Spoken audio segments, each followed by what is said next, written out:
Record now. Hey, everybody. It's your host, Felipe Malicio, and you're listening to the Total Basis Podcast. And with me is a special guest. He goes by the name of Leon Tompkins. Leon, how you doing this morning? Feeling pretty good, brother. Got my Expos jersey on, I see it. throwing it back a bit, but glad to be on the show, doing back-to-back. That's right. Had our episode yesterday of the Step Back with my good friend Jacob. As a matter of fact, it's 3 and 4 nights. Also was on the Audible for the NFL draft. That's right. You've been busy. That was a nice little run we got going here. But I'm glad to be on here, talk some fantasy baseball, and pump my chest a little bit. Yeah, because the Expos are back. No, you're actually doing very well in our Baseball Life Facebook Fantasy Baseball League. As we're going to be talking about that, giving you guys a little recap. It's one of the perks of being in this league is that we will record what your progress is. So without further ado, everybody's been waiting long enough. And by the way, I wanted to mention that you did plug your show, right? But it's no longer at the Ballless Life Facebook group. It's now on the Basketball Life Facebook group. As it was a long time coming. I remember I brought it up before to change the name, and everybody was okay with the Ballless Life moniker, which I'm the one who picked out the Ballless Life name for that basketball group because I liked it for a very long time. I felt that it was a good allegory to life itself and mixing basketball as well. It just feels like sometimes the best representation of life itself is NBA basketball. And then it just kind of lost its luster, didn't it? It's like it's hard to say. Yeah. I stumble over the words sometimes over the Ballless Life basketball group. So you got to say basketball anyway at the end. Right. So we figured let's just keep it uniform with the rest of the other groups and just call it Basketball Life. And I'm already a big fan. Only problem is that I just got to make sure I don't confuse our group with other basketball groups with the word basketball in it. So there's no way that's happening. Once we get a logo, that's it. Oh yeah, once we get that sweet logo, like the Baseball Life logo you got right behind you. I could see a dunking silhouette, or just like a Steph Curry knockoff of him shooting a mid-range jumper, mid-range. When does he ever shoot mid-range? No, a half-court jumper. So, all right, let's get going. So at our Baseball Life Facebook group, Fantasy Baseball League, we will go in reverse order, trying to figure out what's good and bad about these teams. And first and foremost, it is comfortably in first. That's James Handaboat's team, which I'll probably tag right now. And I'm going to ask him, James Handaboat, why does your team suck so much? As he's in dead last according to the standings here that we use. We are a head-to-head 11 by 11 categories league. And I'm in the part of the standings where it sorts it by if this were what do you call it? A roto league. Mm-hmm. So in reverse standings by roto, he'd be in dead last with 101.5 points, way behind Jacob's team, your partner over there at the Basketball Life podcast that you do with him. But let's start with James Handaboat's team first. Looks like he has a really good bullpen, has all the saves, struggles with the holds in terms of the pitching, and it's just getting his ass lit up in ERA, WHIP, all the rate stats that he doesn't have it. And in terms of offense, he has doubles. What can you tell me that you see on your end about James's team? You know what? Do you have his roster on the screen? I do not. I can get it up for you if you want, and share it with everybody else, if that's what you want me to do. Sure. Okay. Yeah. Go ahead. But you mentioned saves in the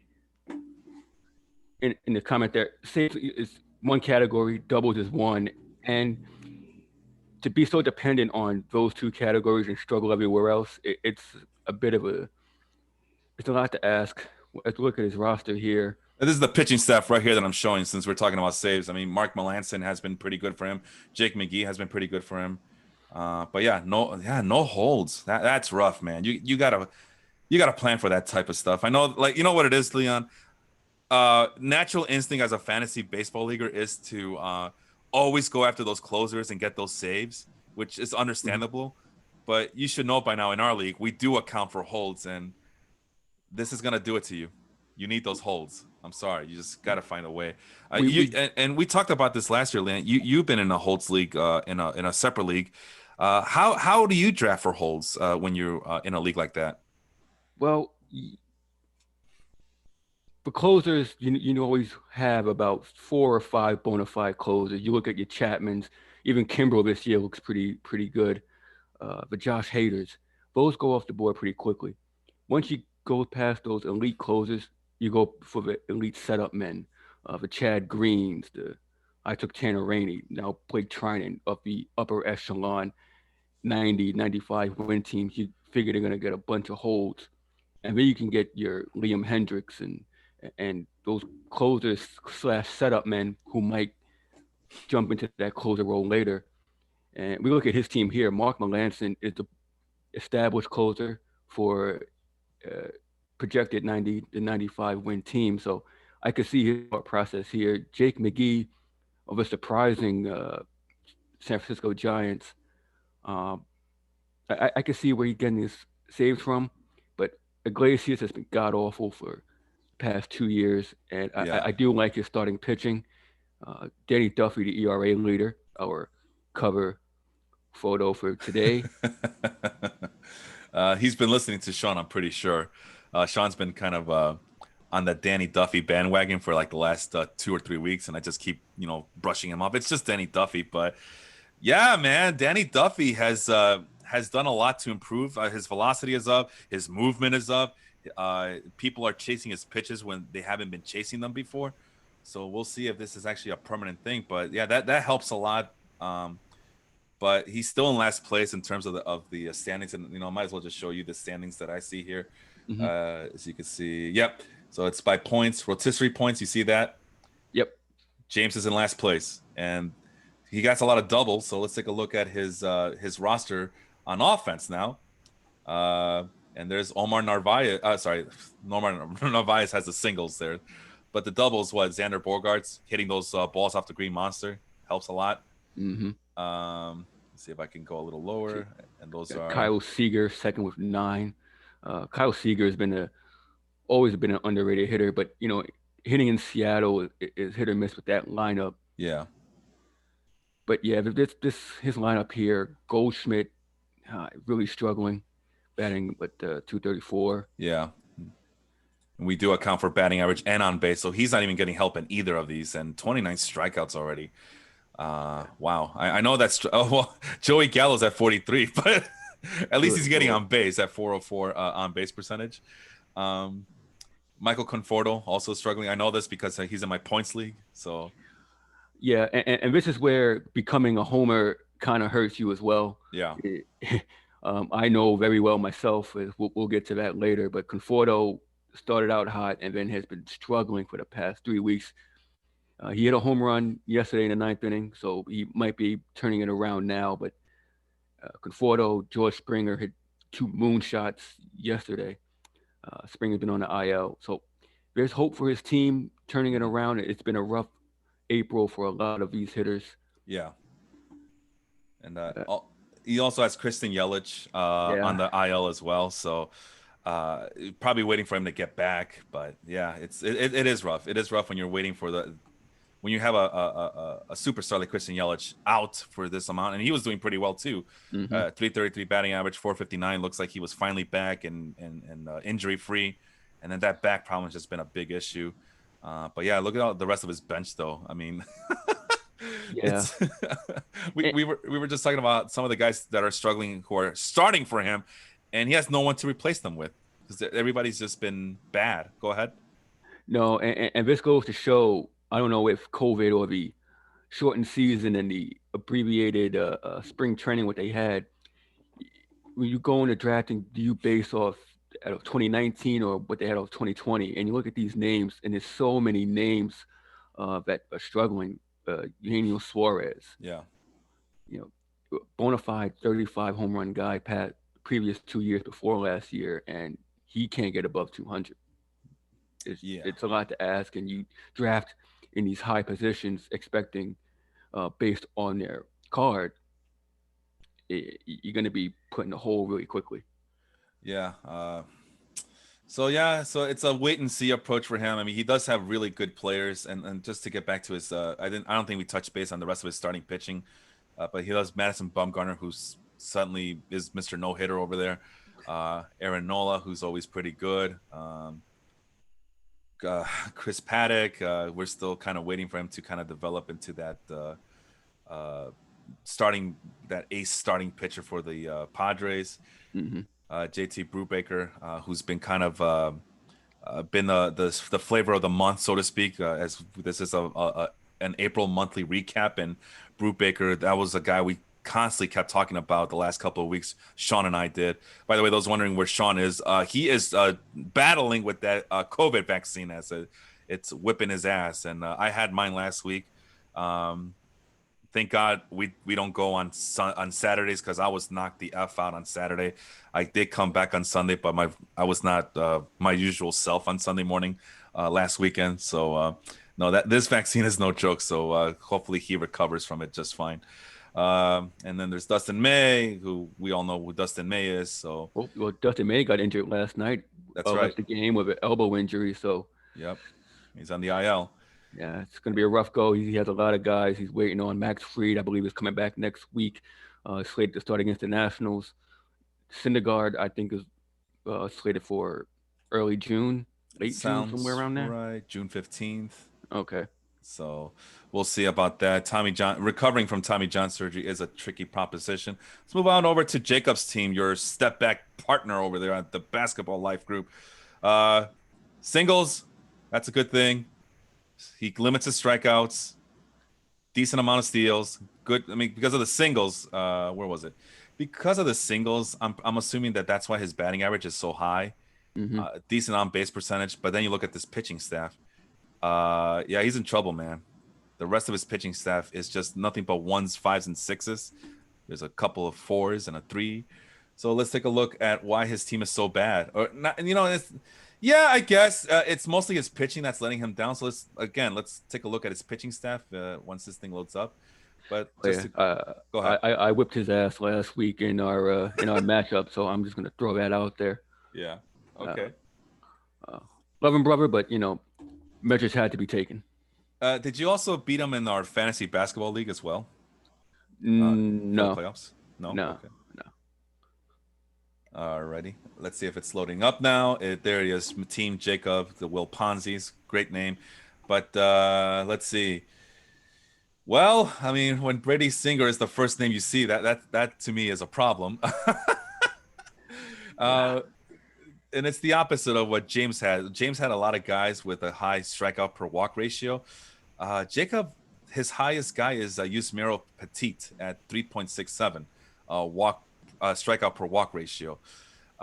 Even when you mentioned Raisel Iglesias was terrible, at least Raisel Iglesias had a 13 strikeout per walk ratio. So yeah, Jacob needs to find guys who will strike out a lot more guys than they walk. But what else can you tell me that you see here that is causing Jacob headaches with his pitching staff? I just don't think he has enough quality starters. Yeah. That I mean, the bullpen looks little weak. He can get his holds. The saves are they come in bunches as but I don't. It's the lack of starting pitching that I think is his downfall. Stroman has been outstanding this year. I don't know how long that's going to last. Right.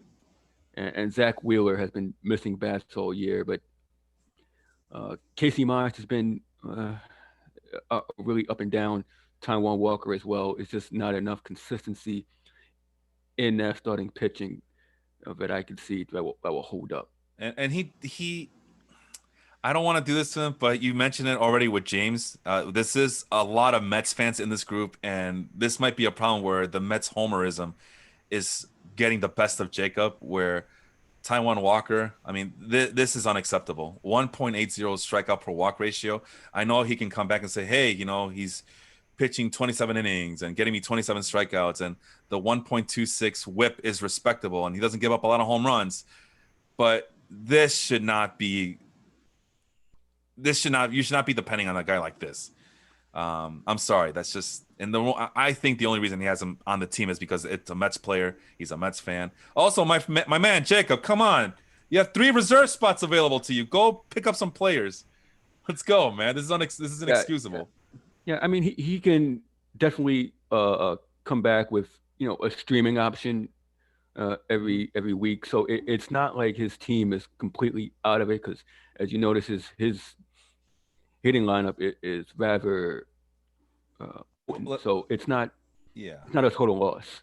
Yeah, I mean, there's some good things about his hitting lineup. Again, the percentages, the average and on bases of, he does a good job of controlling the strikeouts. Doesn't walk enough, but he strikeouts are very limited.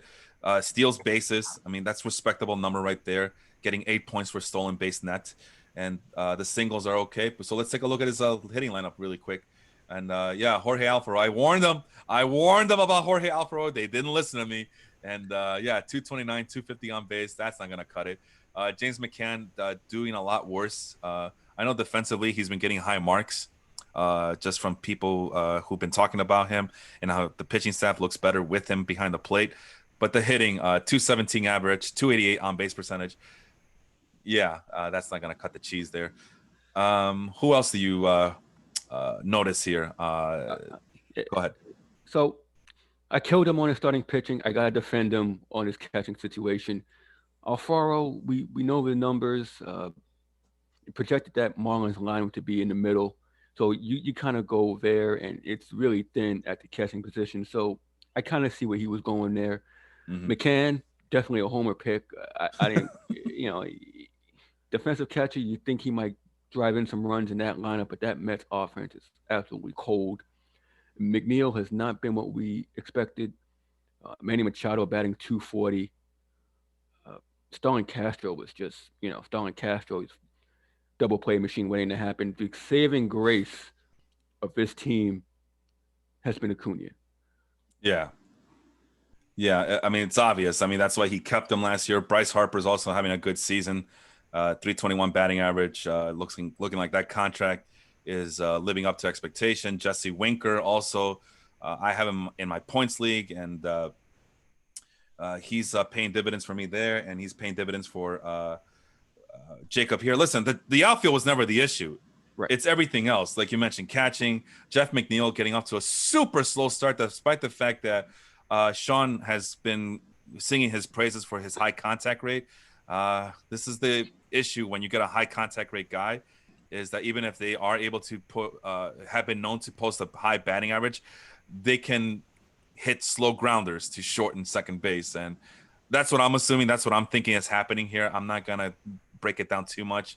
But yeah, $1.86 on the batting average. That's way, way less than expected for a guy like Jeff McNeil. Manny Machado's off to a slow start, although the on-base percentage is pretty respectable. Yeah, man, it's he's in trouble.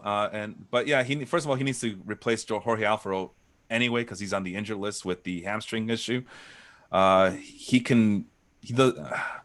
I was gonna say he needs to cut someone So on his what? Why? reserves, but So why are you putting the point at the cursor at Baez? I mean, are you saying something there? wait, where is it? Oh no, it's just that's just coincidental. But Right.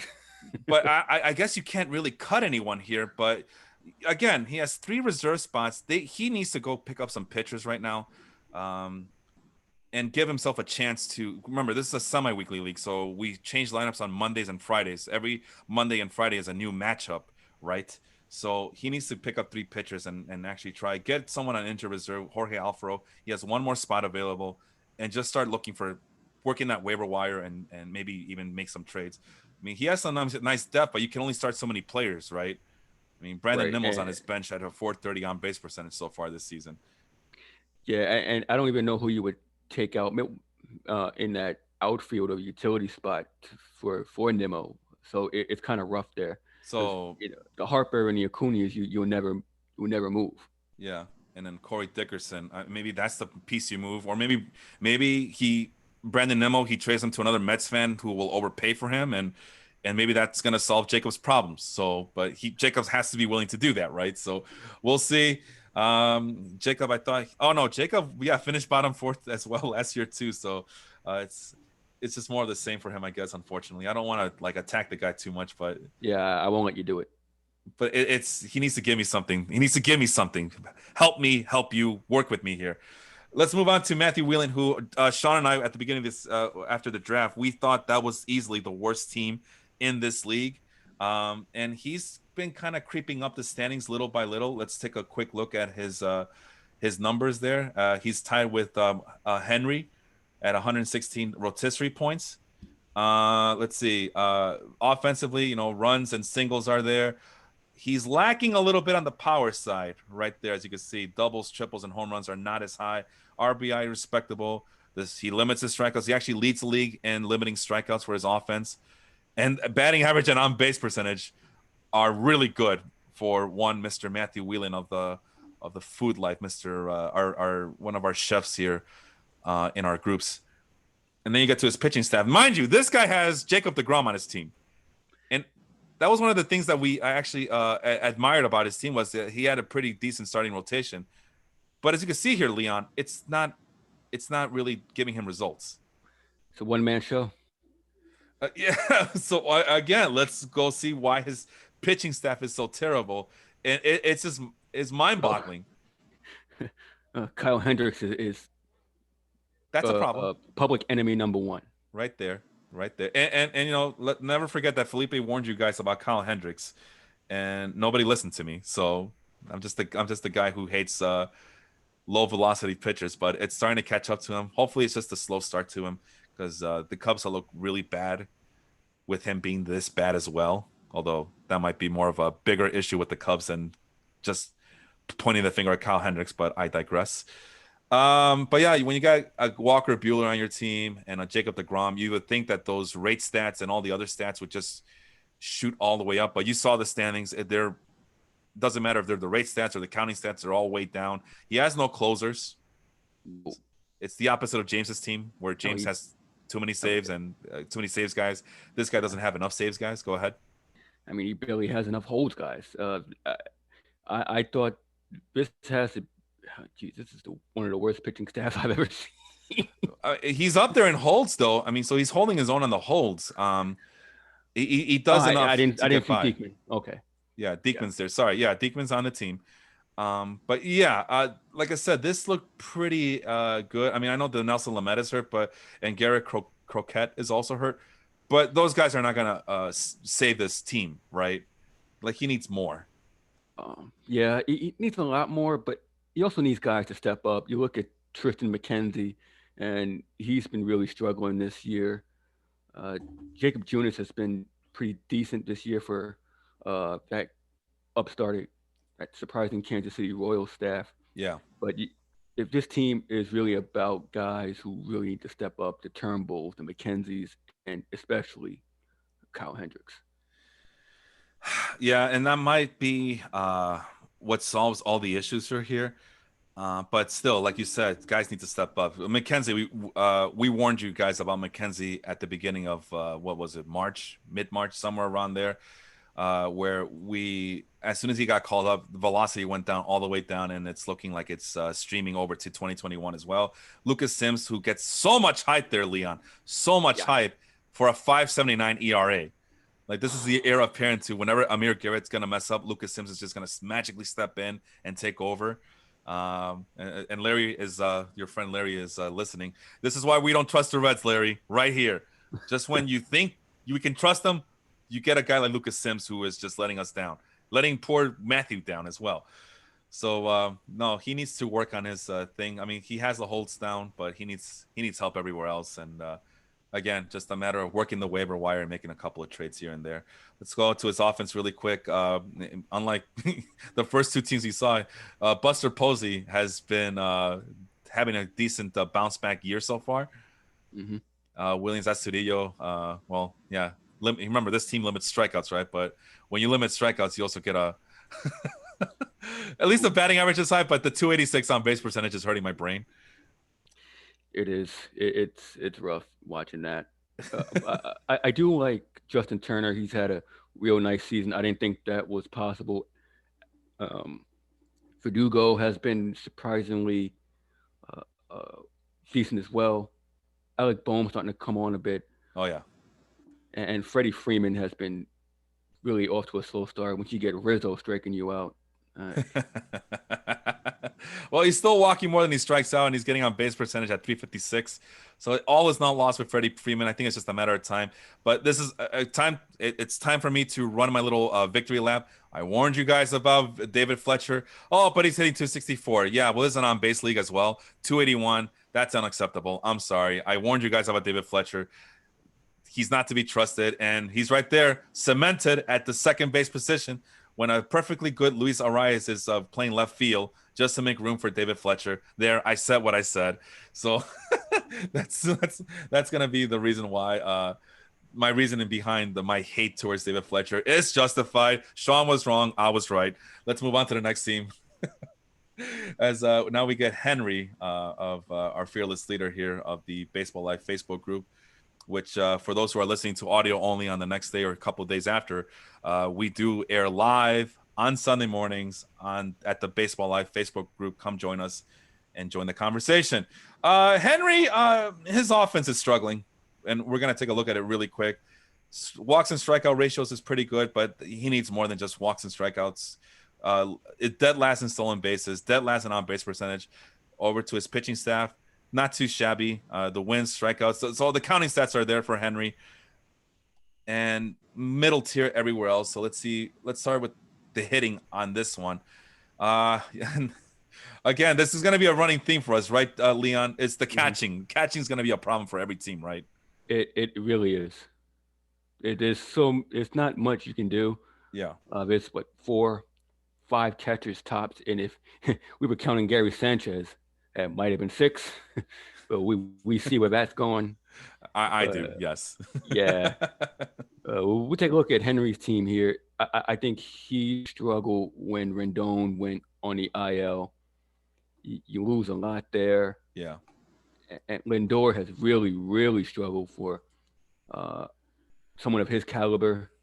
And when you have those two guys struggling, the rest of your team has to step up. And you look at the back of those baseball cards, you expecting Phillip Evans, to Akil Baddoo's, and Michael Brantley's. Although Brantley's been doing pretty well, you're asking a lot from these other guys to step up. And for Henry to be in the middle of the pack there, hell, is a credit to him. Yeah, and I think that's more of a testament to his pitching, kind of carrying him a little bit. But yeah, this is we got some guys here who are kind of not having that big year that we expect them to. Again, Tommy La Stella. Second base is also a running theme here. It seems like all the guys that everybody fell in love with the last couple of years are letting people down this year. The David Fletchers of the world, Jeff McNeil, Tommy La Stella. Not saying that they're not going to be able to turn it around, and you're kind of committed to them at this point, but this doesn't help matters, is what I'm saying. Who do you see on this team that can pick up the stolen bases later on in the year? I do like Cedric Mullins at the top of that lineup. I mean, he's been a real nice spot for Baltimore, and Baltimore, they hit. John Means is doing pretty well. I don't really see anyone else besides Mullins. I thought Lindor would run a bit more, but I guess I was wrong there. Yeah. Akil Baddoo, should he just drop him already, or is there something there? The center fielder. I mean, you see, the Tigers are tricky. Yeah. You look at that big ballpark and you think triples and stolen bases, and someone has to score runs in that lineup. Yeah. And then every year they let you down. The Curtis Granderson is not walking through that door anymore. So no, those years are gone. Not even Michael Young. Yeah, I wouldn't cut him because I think there's still potential there. Yeah. But I wouldn't start him every week. Yeah, I think Cedric Mullins might be the go-to at this point, but I don't know. Maybe I don't know what Cedric Mullins' deal going on right now. But if I'm Henry, I'm starting him. Let's see so recent trends, past 7 days, right? Mm-hmm. Look at this: 357 batting average, 406 on base. Yeah, he got caught stolen, but yeah, you got to take advantage of this hot streak right now. It's just inexcusable why Baddoo will be starting over Cedric Mullins, at least in my opinion. So let's go move on to his pitching, and this is why his pitching's so good. Trevor Yeah. Bauer at the very top, Jack Flaherty kind of finding his rhythm. Sonny Gray is struggling, but Sonny Gray had 11 strikeouts his last appearance, so I think he's starting to turn it on. okay. I mean that should only bode well for Henry, who is as we saw. I mean the counting stats are there. It's the rate stats that are letting him down a little bit. Carlos Rodon, I don't know if he had him when he hit the no hitter or when he had the no hitter, but that helps a lot as well. But yeah, as you can see, Will Smith saves. That's pretty good. Mhm. Holds, I think he could do more with holds as well. I mean, Giovanni Gallegos has been a godsend to him. The rest of it just feels like it's lacking a lot of depth when you see his I, reserves. I think his depth is on the injured list. You look at Britton, you look at Carrasco, those guys eat up innings, and with a 90 win projected 90 win team, Yeah. uh, the hole is going to come from Britton. The strikeouts and the strikeout rates and the wins will come from Carrasco. So I think he's treading water now until they come back. And another guy, Tanner Hoek, who Sean and I were talking very admirably the last week or so, and wondering why the hell the Red Sox just don't bring him up already. And that's another wild card piece that he can use. I know the whip is high, but we saw the peripherals. We saw, I mean, the strikeout per walk rate is ridiculously high. 12. He strikeouts 12 guys for every guy that he walks. You'll take that every single day. So I mean, Yeah, you can't ignore that. you can't ignore that, and I think that's another piece that is usable. Um, but no, he has his work cut off for him, so hopefully he'll start seeing improvements soon. Moving on quickly to the next team. Oh, it's Smoking Aces, who you've been on a hot streak lately. Are you still on a 3-game winning streak, or did that end, or did I dream I that? think it ended last week. Okay, yeah, you got off to a slow start, but you've been putting on a tear lately. So let's take a quick look. You are the 8th seeded team according to rotisserie points at 117. So then I don't know if what this is all about, Leon. You're gonna explain it to me, but yeah, your offense Yeah. is very low, and Oh yeah, it's awful. but your pitching is keeping you intact, except for your bullpen. You don't have saves, but you do have holds, which I'm not surprised because you talked about being in a holds league beforehand, so this was a natural fit for you. So let's take a quick look at Smoking Aces. There's Max Scherzer's Shiner. And let's look at your offense first. And that's what's letting you down. Oh And yeah. Tucker Barnhart. Are you happy with Tucker Barnhart? Well, it's better than having. Well, I picked him up because I had Yadier Molina going on the IL. When I picked up Severino, I had Kurt Suzuki. It's just a rotating, it's just revolving door of catchers. I picked up Barnhart. Figured he was batting at the time 357. Uh, some batting in like the 6, 7 spot in that Reds lineup when they were red hot. So Yeah. figured I'd ride the wave, and he cooled off considerably. Yeah, we talked about him before on the show that he is not to be trusted. That's a guy you just let him have a hot streak and let someone else deal with it. And I guess we let you deal with it. Josh Bell, $1.40 batting average. Maybe the Pirates are onto something. Maybe they knew what was going to happen. Or do you still have high hopes for your team there for Josh Bell? You're a Uh, Nationals uh, fan. I do. He picked up 4 RBIs this weekend, had a home run, had three bases clearing double. Actually, 4 RBIs yesterday. Home run on Friday, I think. Okay. So he started off the season on the COVID list. So I think he's starting to pick up his groove now. I got Ozuna and Blackman just totally stinking it up. Simeon, it's just god awful. And then you got Jose Altuve, who was was. Well, no, I'm sorry. That was Alex Bregman, right? He was the Astros representative for the Yeah. group photo. Yeah, for some reason, I think it was because he was kneeling down that I thought that was maybe Jose Altuve, because he looked kind of short in that picture. So, Yeah. but are you happy with Jose Altuve at second base so far? And let's put it in perspective here, guys. So far, this might be the best second baseman we've covered in this episode so far. Would you agree? I think so, but he Yeah. also missed 2 weeks with COVID, so I kind of missed out there because I had to put Eduardo Escobar, who for so like he was leading the league in home runs at one point. I did not see that coming. Well, he's been known to get into hot streaks, so I'm not surprised, and I'm not surprised that he kind of came down to earth a little bit. But yeah, man, what do you expect? Jose Altuve, he cheats to hit, and he probably cheated mandated protocols and stuff in Texas. So, Josh Donaldson, when he's healthy, he's a solid rock for you, but that's when he's healthy. So, who's your backup there in case he gets hurt again? Well, we went through a revolving door. I could put Escobar at third, or I picked up Mikel Franco, who was on a hot streak. So my lineup is more or less guys who are hot at the time because my Yeah. pitching is the rock. I always went with the theory of you can only start one lineup, hmm and the numbers will come regardless based on the week. Yeah.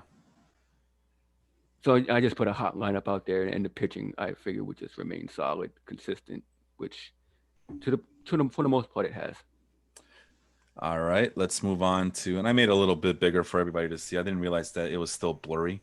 But for those people using their phones, even when you flip it over, yeah, that's much better. Okay. Let's see. Tim LaCastro was hurt. Is he back now? He's supposed to be coming back on Tuesday. Okay. So they say. Victor Robles, you warned me. He's been god awful. Yeah, I still had a little bit of hope, and there he is. A little bit of hope left. I mean, 342 on base percentage is nothing to sneeze at. But yeah, the stolen bases for a guy who's supposed to be fast, I would expect better from him. I know I drafted him in my points league just because of the upside, and I immediately cut him because of I just didn't have enough room to keep waiting for him to kind of break out. So that's but I still have hope. I know Sean doesn't believe in him. Like Sean's very anti Victor Robles. So, but you're doing what I would do if I had the room for him, and just keep him on your bench and see if he'll flourish. I mean, he's still young, he's only 23 years old, so we'll see what happens. Yachty, that's hurting your catching situation. I think you might have mentioned that already. And Cody Bellinger, that's also hurting your offense. He's just been. Everything's just been hurting him lately. And then let's quickly move to your pitching staff. I mean, you got Shane Bieber, Kyle Gibson coming on strong this year, Tyler Glass now. So you're starting, I think we mentioned it already. Your starting pitching is pretty damn good. Your holds are up. But what are you going to do about saves there, Leon? So this is what I was mentioning this morning. I made the pickup of Ian Kennedy, 6 for 6 for Texas. Yeah. It's all about opportunities. He's picking up the opportunities now for the Rangers. Mm-hmm. Josh Stalmont, he picked up 3 saves last week, but he was on the bench. Okay. They never designated a closer out in KC until now, so he's going to need opportunities there. And I picked up Jimmy Garcia the week he had 3 saves. So he didn't pick up a save for me yet, but you look at the numbers, you just go based on guys who will get the opportunities. Like I said, you got 4 or 5 elite closers, and then you can just pick up guys later on. Kennedy, Stalmont, Garcia, those are guys picking up the opportunities now. So strike while the iron's hot. All right. Let's move on to the next team, which is Big Thing of Energy. That's Andrew O'Sullivan's squad. Let's see. How's he doing so far? Okay, so offensively, it's pretty respectable. He leads the league in home runs. He doesn't walk enough, strikes out too much. Stolen bases is pretty respectable. Average is good. The on base is low. Now you go to the pitching. If my computer would just cooperate with me a little bit here. Pitching is very disappointing for him. The saves are there. Not much of anything else. So let's take a quick look at his pitching staff. Luis Castillo, culprit number 1. Yep, there you go. Jesus Luzardo, not living up to his prospect pedigree. That's number 2. Anything else you see there, Leon? I mean, that's really the main 2 guys. Everyone else has been really picking up the slack. Mike Minor, I'm 5.26 ERA. It's a lot to ask from him, but John Means has been good. Pineda, you know what you get from him, and Blake Snell, you're very competent 5-inning, 6-inning pitcher. So quality starts are usually there. Just wanted to share a comment that Matt from our buddy Matt Bushel. You mentioned him already at the Audible. He just got. I mean, he had a busy month doing the NFL draft. He just came by to say that Kyle Hendricks sucks ass. So, Well, he has another arm he has to worry about there in Chicago, so he'll be all right. Let's move on to the offense very quickly. I mean, any name that shows up that kind of sticks out for you there, Leon? As I scroll down, Wilson Ramos had a hot start. He came back down to earth. Matt Olson has been, Matt Olson. So he's hurt with an eye injury. So I have him in my points league, and I'm kind of panicking. You don't want one of your hitters, especially a power hitter like that, with an eye injury. So hopefully it's not too severe, because in my points league I'm running out of room. I don't have any more room. I don't have anyone to cut. I don't have and yeah, it's just I'm in trouble if he's hurt for a long time. What about Nolan Arenado, everybody's favorite third baseman, with the pedestrian numbers? Well, we know our good friend from Donk City has some words for that. He would be. I told you so. I know Melvin posted, Melvin acts like Nolan Arenado owes him money or something, because he's been very active on that anti-Nolan Arenado train. Bo Bichette, I feel like he's having a better year than he is, but at 312 on base percentage, that's kind of disappointing for him. Well, he swings, and you won't walk, that's for sure. Yeah, and as mentioned, Andrew's team is dead last, I think, in walks for offenses, so not surprising there. Go ahead. Franmil Reyes, your namesake parody team. Yep. I mean, he's been hitting balls a country mile, and that average is much higher than I thought it would be for him. So, yeah, he got a pretty good season. Paul DeYoung, he hits homers in bunches. The offense is so hit or miss as it is the entire season. Just going around baseball, it's a lot to ask for him. All right, let's move on to Jets team really quick from Wisconsin. He's a big Brewers fan. He just defeated my team this past period, and let's take a look at his team. So offensively, off to a good start. Gets the singles and triples, so that tells me that he has a lot of speed guys with the singles and triples. Stolen base net, yep. So a lot of speed on that diamond for Jets team. Respectable walks per strikeout ratio for his hitters. Let's move on to the pitching staff. And yeah, starters looks like they've been letting him down a little bit with the lack of wins and strikeouts and quality starts. Bullpen is where it's at for him. Oh yeah. Oh yeah. And the rate stats that just tells me that he has a pretty decent bullpen. So let's take a quick look at his offense first. This is the worst logo in the league, by the way, for Jets. Oh, by a mile. By a country mile. All right, so we mentioned the speed, right? I mean, there's Christian Vasquez. I mean, when you got a catcher with a 3 stolen base net, that means he has stolen base net is basically stolen base minus caught stealing. So he's at +3 right now. Yeah, that's gonna do you wonders. Having Fernando Tatis, who's just a stat patter, for lack of a better term. I can't think of a better. He's a very versatile statistically sound player. No, don't start the stat padding. I know. I was mindful. I know from your a little bit of a callback to one of your previous episodes on the Statback podcast over at Basketball Life. I don't know what else do you see on this offense. What can he do better here? I mean, he's sacrificing power for speed, and there is. I guess I'll ask you: if there is such a thing as too much speed? I mean, it is when that's all you do. I mean, because you still have all these other categories to keep track of. I mean, well, let's look at the standings one more time and just double check. And yeah, bottom of the standings in terms of home runs, RBI, doubles. There's no power here. There really isn't. So in this regard, yeah, there is too much speed. So yeah, it's cool that you corner the market in speed, but he's also off to a very slow start. I mean, the rotisserie standings show that he should be better than he is. But we'll get to the regular standings. I mean, we'll get to the standings right now and take a look at the win-loss standings, because this is a win-loss league at the end of the day. It's just a cool way to see how teams are doing in terms of statistics. And there he is. Uh, he's 2-6, dead last. He's not making the playoffs if the season were to end today. So what the rotisserie standings show is that he's doing well because he has enough speed to get by, and the bullpen. I mean, on the flip side, he put too much emphasis on the bullpen, not enough emphasis on the starting rotation, and we're gonna get to see that in just a bit. That's my prediction.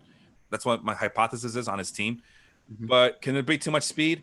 Yeah, because if you're not keeping track of everything else, then what's the point? You're not doing. And again, this is a win-loss league, not a rotisserie league, so it might work in rotisserie leagues only, but in this league, it's not working. I mean, he's 2-6.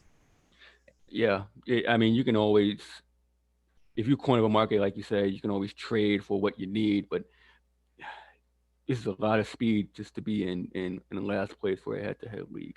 Well, let's talk about that, Leon. I mean, there's not been a lot of trades. I think the only trade has been done by the commissioners. I don't think there was any big trades done last year either. Maybe Aaron pulled some trades off. I don't remember. But do you see this league getting any trades anytime soon? Because it's been pretty bare. It's been a pretty bare trade market so far since we switched over to Fantrax and expanded the rosters and did all these things to help owners get by a semi-weekly 162 game season. What are your thoughts on the trade market here? Well, I think a lot of big names are really struggling. The Stan's starting to come around a bit. Judge starting to come around a bit. So you don't really see big names traded. You're not going to trade an injured guy like a Bellinger or Rendon was hurt last week. So this guy's just waiting it out. I don't see a lot of trades happening. And with the constant streaming of starting pitches and what the free agent market has provided for guys who can just go week to week, if it was a daily league, I might see more trades. But considering you can only start one lineup every semi-weekly, yep, I don't see a lot of moves being made. I see a lot of patience. Yeah, and I think maybe COVID had something to do with it last year as well. Maybe that's why we don't see a lot of trades. Maybe people are having a wait and see approach. But I mean, we'll see if anybody actually takes advantage of their what do you call it, of their strengths and try to bolster their weaknesses. I mean, this is a good example right here. Trade away your speed for some power. Will anybody bite? Only a matter of time to see if that actually comes to fruition. The starting pitching, Corbin Burns has been the goods. Ian Anderson has been okay. John Gray. I had John Gray last year, and man, it's just disappointing to see what he has become. I mean, he's having a decent season, but he's still a Rockies pitcher. Yeah, for a guy who throws 97 to 99, to have that K rate is just awful. Well, I think his velocity is down from what I remember. I think so. I mean, I think it was down last year. I had him last year, and he wasn't impressive at all. Even on the road, he just wasn't impressive at all. And I think it's because the velocity has just been dipping. I mean, he is getting older. Remember, this is the guy who was drafted the same year as Chris Bryant. So maybe that draft class is maybe they took some radioactive juice that is wearing off. I don't know. Just coming up with a narrative. Yeah, if this team needs some starting pitching, I need some speed. I think we gotta work out a trade. Oh boy! All right, you hear that, Jet? Work out a trade with Leon. But there's the saves that we talked about. There's the holds that we talked about. AJ Minter, yeah, he blows 2 saves, but -2 on the net saves. But he gets the holds to kind of make up for it. So, yeah, Alex Colomé sucks. Tyler Duffy sucks. Brent Suter has been up and down, and Chris Bassett. I can't believe what's going on with the A's with Chris Bassett as your ace pitcher. By the way, another one, 3 reserve spots that he hasn't used yet, Leon. What's going on? Do people not know about this? That's the second one already.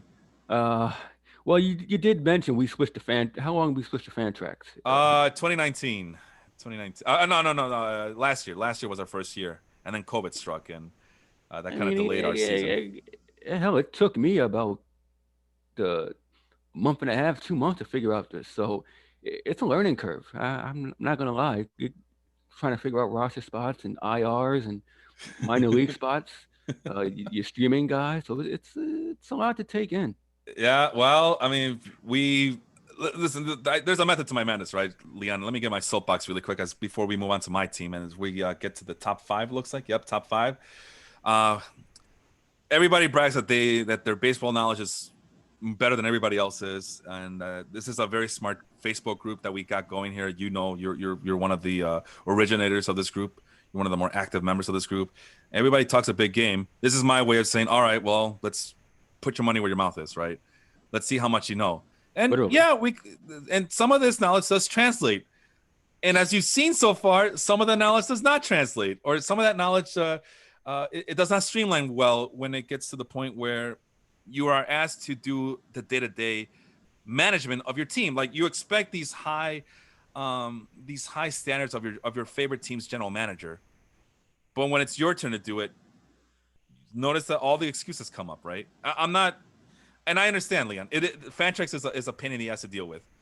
But the reason why Sean and I picked Fantrix is because they offered it for free last year, and number two, it as commissioners, it offers so much variety and so much tools, so much customization, and I think that's also part of it. It's like this league is so highly customizable that it is not your typical fantasy baseball league, right? It's not your typical ESPN league where the rules are already set for everybody to follow and not a lot of customization happens. Same thing with Yahoo and then all these other leagues, all these other websites. So that's why this is the method to the madness. And it's like, all right, well, and it's also the reason I went 11 by 11 in terms of statistical categories is so we're not just depending on guys winning cheaply. Like I'm going to punt starting pitcher because I think I'm going to just get a bunch of relievers and take advantage of all the rate stats, which is something that Jet looks like he's trying to do here. Well, there's the results. You're 2-6 because your starting rotation sucks, right?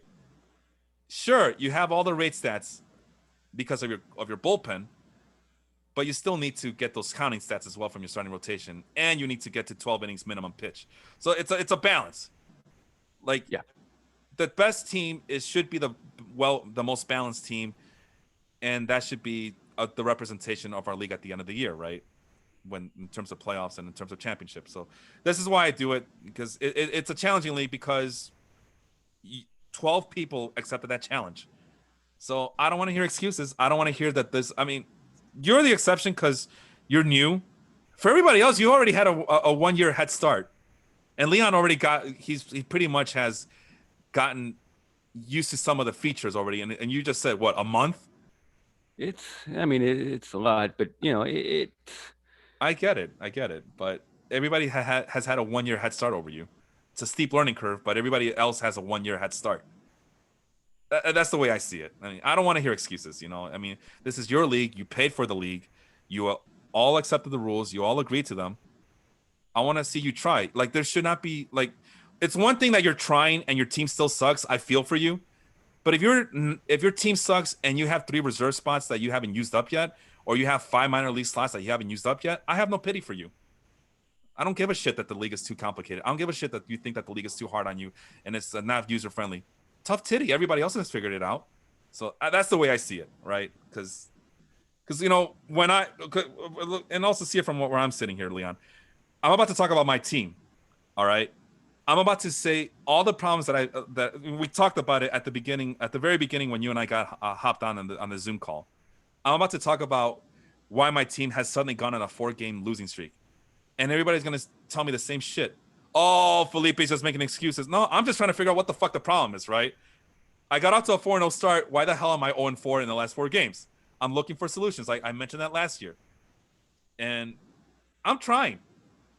If there's a way to keep track of the transactions, I'm pretty sure I'm at the top of the list of transactions, and it still hasn't resulted in victories in the last 4 periods. But at least I'm trying. I'm not just letting my team sit and hope for the best, and maybe some of these crappy players will turn around. No, I'm really, doing the research, doing what I have to do to turn the ship around, and the results aren't there. So let's get to it. Franmil Muertes, my fantasy team. Do you have any response to my little spiel there, my little soapbox I tend to go on before I move on? Nope. All right, all right. Well, I appreciate you letting me be on my soapbox, as that's been on my chest for a while. I tend to get on my soapbox every once in a while, and it sounds preachy, but there's a method to all of this. Offensively, pretty respectable. RBI walks are pretty good. The stolen bases always makes me laugh because if you've been listening to this podcast, I really don't go out of my way to pick up stolen base guys, speed guys, and the fact that I'm getting 9 rotisserie points for that is pretty respectable and pretty comical to me.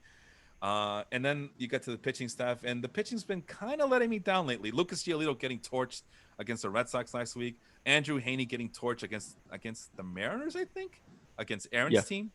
So it's like I can't win. It's like, I it's like no matter who I put out there, they're just gonna let me down. And this has been subpar, a lot more subpar than I had ever imagined. And let's see if my team is up and running. Let's start with the starting rotation because that seems to be the big problem.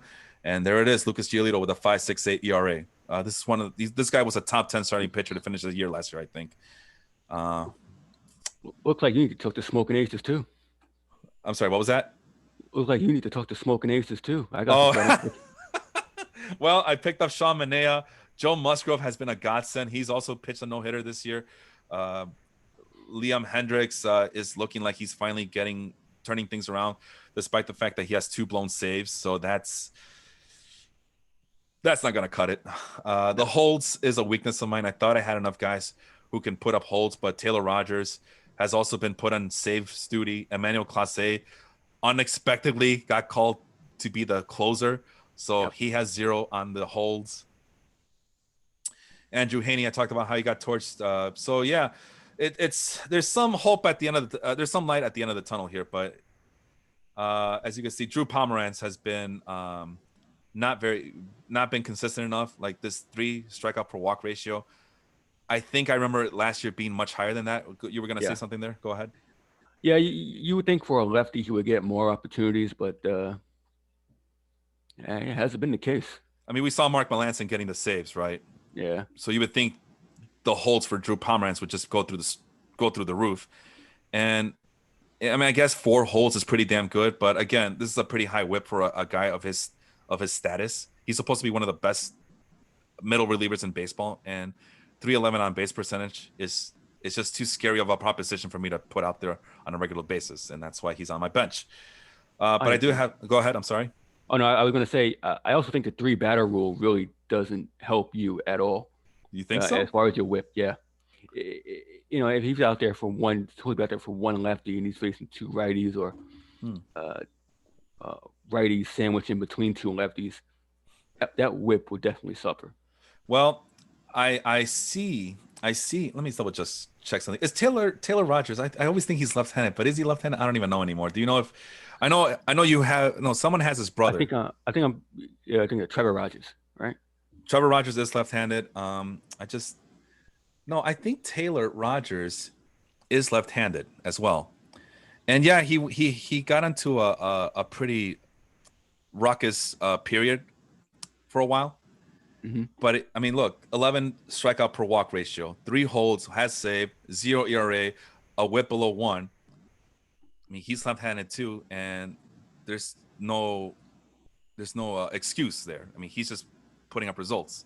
Drew Pomeranz was putting up results last year too, and I just confirmed I'm seeing a picture of him. He is throwing left-handed, so that's what I thought. I just couldn't remember. So he's not being affected by the 3-hitter rule, and that's all I care. I don't care about excuses. I want results. Taylor Rogers has results. Drew Pomeranz doesn't. So that's how I'm gonna mark it down as. Quickly moving to the hitters. Sean Murphy. Yikes. Yeah, and he's been doing a lot better than Gary Sanchez. So by default, he just looks so much better.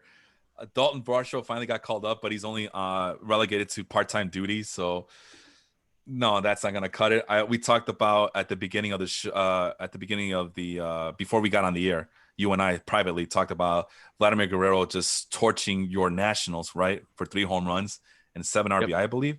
And I still lost the Jets team anyway. It wasn't enough. Yeah, balls haven't landed. That's why I have a jersey on for his pop. So, got to give credit where it's due. Yeah, yeah. I mean, how do you feel about that when you see? Well, I guess it doesn't matter, right? Because I always think the Blue Jays are somehow connected to the Expos, but no, the only connection is that they were playing in the same country, so never mind. But I mean, you were an Expos fan. You probably saw Vladimir Guerrero numerous times. I mean, how does that feel to see his son come back 20 years later and torch your team?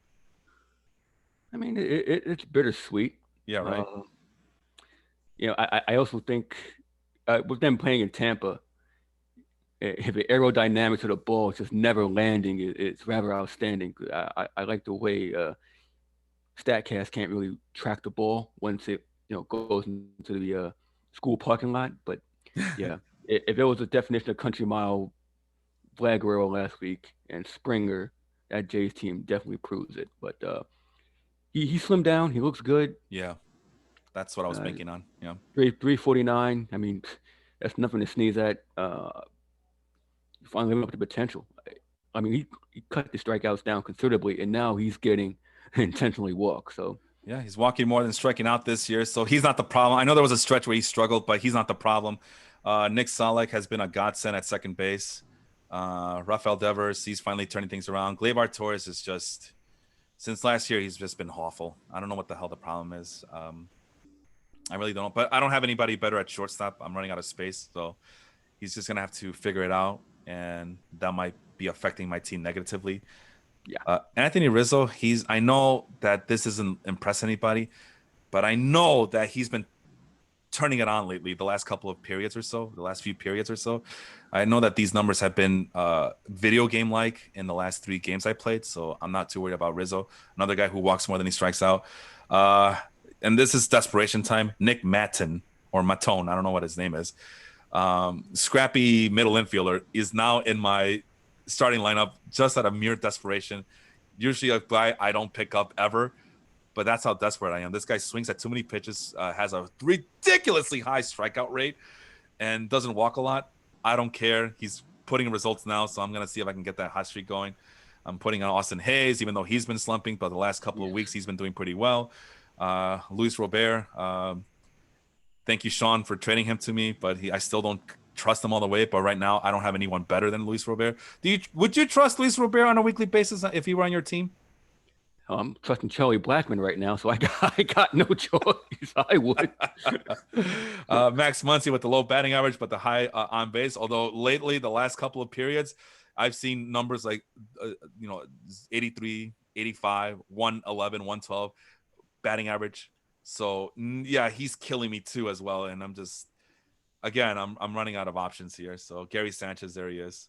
Let's see, 324 on base. What's the other guy? Sean Murphy, also with a 324 on base, but Sean Murphy has a 206 batting average compared to Gary Sanchez $1.80. So if Sean is listening, he can go ahead and run another victory lap for himself. So this is where I get to defend my man. You start out the show trashing Jorge Alfaro, and look what you're starting out here right now. Yeah, and Yeah, come on. and I still take all of my catchers over Jorge Alfaro any day. oh my God. Stop lying to yourself. No, I just don't like him. I don't like him at all. I would, especially where Jacob drafted him so early. I mean, and that might be a reason why Jacob's struggling so much, is because he reached for Jorge Alfaro when he could have gotten a better catcher later, and he could have gotten a better player overall, where he picked them up early in the draft. But that's just me. By the way, speaking of your man, Leon's jersey is fire, says Jacob Moses. So you can't deny it. It's a really good jersey. Thank you. Larry says that James is going to finish dead last, and there's no hope for him this time. And he also calls out Jacob as well. Jacob, if he doesn't make a big trade, he too will stay at the bottom of the standings. So you guys got some work to do, you Mets fans, you crazy ass Mets fans. And then there's my guy Juan Soto. I told you at the beginning, I think last night, I didn't realize how much Juan Soto, because I went a couple of weeks, maybe 3 weeks without him last year too, and I was able to stay above water. I didn't realize how much Juan Soto was hiding so many deficiencies on my team. So please get back soon, Mr. Juan Soto. Yeah, we both need you. Yeah, how's the Nationals doing without Juan Soto? Oh, well, the Nationals actually top 3 in batting average for the season. Yeah, but they lack the ability to hit with runners in scoring position. It lacks that punch. They're using Yadiel Hernandez, who's been a godsend, 33-year-old minor leaguer. batting in the 3 spot. Josh Bell starting to come on a bit. Yeah, Schwarber hit a moonshot walk off. So as he always does. Yeah. yeah, but Trey Turner is the cream of the crop. Jacob defending himself about the Jorge Alfaro pick. I had no choice. I had to pick him up because all the good catchers were running out. Who's to say Jorge Alfaro is a good catcher? But bum. So Oh, that's good my God. rebuttal to that. Uh, let's move on to Molina Applebaum, who last year I forgot what his name. I think it's something to do with Yadier Molina is the best catcher ever, and he ended up being in dead last and did not win the first pick overall lottery. Just like he kind of in our basketball league, he was also the worst team in our league, and he missed out on the first pick overall in our basketball league as well because his team was so atrocious. So now he'll be picking fourth, I believe, if I remember correctly. But Leon, if all things go according to plan, my friend, we're gonna be talking about our fantasy basketball league Friday, I hope, and kind of break down these teams a little, like kind of how we're doing it here, as we put on a nice little bow. You and I are scrapping for that championship title. Everything's looking good your way, but there's still a fighting chance for my team. How are you sitting on a Sunday morning about your team's chances of locking this up in the basketball league? I'm looking pretty damn good. I got my crown ready. Gotta find some space up here for the banner. Yeah. Going from worst to first. I'm feeling pretty good. Were you in last place last year? I don't remember. Yeah, I remember. I didn't draft a team. I had my app didn't work. It was god awful. That's right. I made the dedication to put everyone on notice, and so far it's coming to fruition. That is a good story. Good job. Congratulations if it comes true. So it ain't over till the fat lady sings. But yeah, my team is just. We'll talk about it on Friday. I'll make up more excuses as to why I lost on Friday. So whatever. Yeah. Very good. I'll be right here to. I'll be here to hear them. I'll write them down in my book here. And for those who can't see, I put air quotes when I said excuses. Like, no, I'm losing fair and square. I mean, nothing I could do. Nothing I could do about it. Just again, good process, poor results. So let's go. Molina, who's been getting very good results compared to last year. Still a bit of a homer, as you'll see. Still gets too many Cardinals on his team, but I think it's a name change, right? He the little homage to A Tribe Called Quest. I think that's doing wonders for him. Let's take a quick look. Offensively, this is pretty damn good. Leads the league in stolen bases. Leads the league, is up there in RBI and home runs. So they got that power speed combination going. So see, if Jet could be more like that, Jet might be at the top of the standings, right? Right. So the rate stats on offense is pretty darn low. So that's a minor concern. But if he's getting all the counting stats, it shouldn't matter too much. Starting pitching, quality starts up at the top of the leaderboard. Wins and strikeouts are healthy. Strikeouts per walk are healthy. Bullpen can use a little bit of help. And but the rate stats are respectable. So let's take a look at look at this bullpen, see how bad it is. And there's Rafael Montero. Well, yeah, yeah, that's it right there. But I mean, Chapman, 9 innings, 22 strikeouts. Yeah, that's wow. That's gonna be a healthy. Those are some healthy rate stats coming from Aroldis Chapman. Why Jake Arrieta is on his team, I don't know. I mean, he's pitched pretty well the last couple of starts, I believe. I want to say he has. But Garrett Cole has been carrying this team, right? Yeah. It's the Garrett Cole show. Zach Galflin has come on his own. That's another one that you can, where Sean, if he's listening, he can run his little victory lap. He's been kind of hyping him up all off season long. Yu Darvish. And then there's Corey Kluber. So they all can be winners. Wang Yun Kim. Yeah, I was gonna get to him. Did you see that coming? I was very reluctantly optimistic about him, but it's the Cardinals, so I don't trust what they do in terms of their pitching. There's like you look at the Cardinals' rotation and their bullpen, and on paper it looks impressive.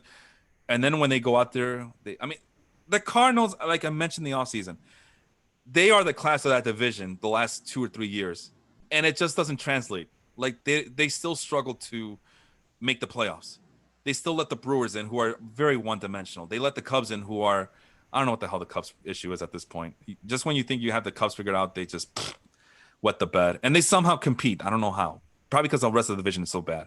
And who's the Reds? The Reds always look good on paper too, and we just talked about the Reds being so bad with some of their players already. Lucas Sims comes to mind, right? The Red Sox, we put up a fight.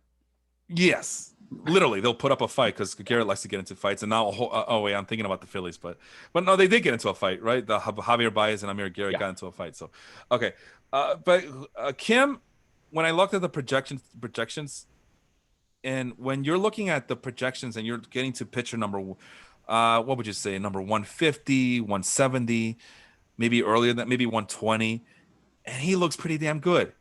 He really does, because compared to everybody else around him in the rankings, he looks pretty dependable. But he looks a little bit too dependable, right? He's 32 years old. We're in a keeper league, so I just made sure not to pay him too mind. But yeah, he was a guy that I was like kind of reluctantly being optimistic about. And so far, I mean, this is pretty good. This will play the 16 strikeouts against 1 walk. The low ERA. WHIP is a little high, but he's not giving up home runs, which is pretty good. So yeah, that's a solid starting pitcher that Mike out of Eastern Washington, big Cardinals fan, can just utilize whenever he feels like it. And then you got Carlos Martinez. Low WHIP, high ERA. What do you think about Carlos Martinez at this point of his career? This is one of the most Jekyll and Hyde pitchers I've ever seen in my life. Great analogy. You know, I think he suffered from the constant switching, starting, bullpen, closer. I don't think he never got ever able to settle into a role. I think he's much better as a closer than he is as a starting pitcher. But you know, you always go on potential, and that's what Carlos Martinez has. And in fantasy, potential plays. Yeah. Yeah, it's still at the age of 29. He's still a very intriguing. I don't want to use the word prospect, but yeah, he's still an intriguing pitcher, whether he's coming out of the bullpen or taking the bump every 5 days. But man, it's just painful to watch because it is.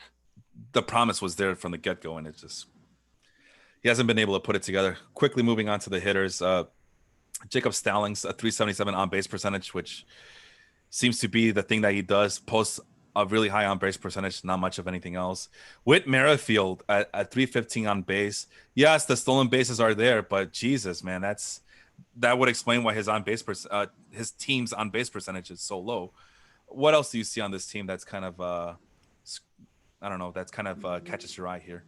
Well, Merrifield, you'll live with the on base percentage only because you obviously the stolen bases, but look how many positions he plays. You can move him around anywhere, so he's not going to really, he's not going to affect you. But Kevin Biggio, yeah, it's another one.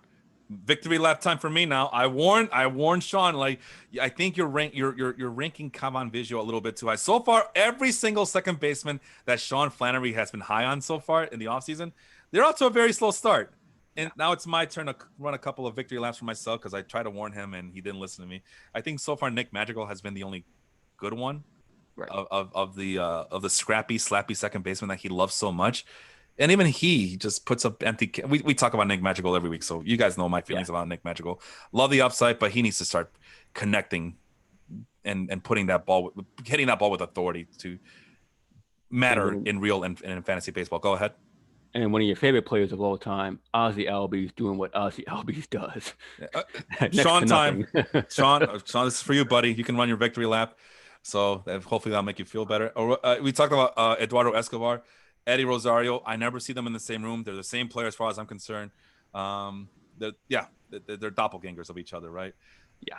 Dylan Carlson. So this is one of the few times where being a homer works out well for Mr. Harvey out in Eastern Washington with the 361 on base.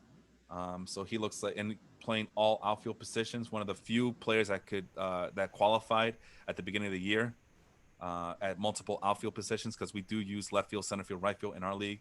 Nelson Cruz, a wonderful pickup by Mike here, it's paying off dividends despite the fact that he only qualifies as designated hitter, and he still has Colton Wong, who's I tell you guys, look out for Colton Wong. You might want to wait around for second base, let all those slappy hitters go by, and just take a chance at Colton Wong. And I got laughed at. And look at the results: 387 on base, 302 batting average. He's just got back from the injured list, and is the reason why. And batting leadoff there, Leon. Yep. one of the reasons why the Brewers are relevant. Go ahead. I was gonna say, this team uh, is hot now. I don't know if it's sustainable. Looking Mm, at this lineup, okay. I do like Wong. I like Cruz, Mitch Haniger. It's Yeah.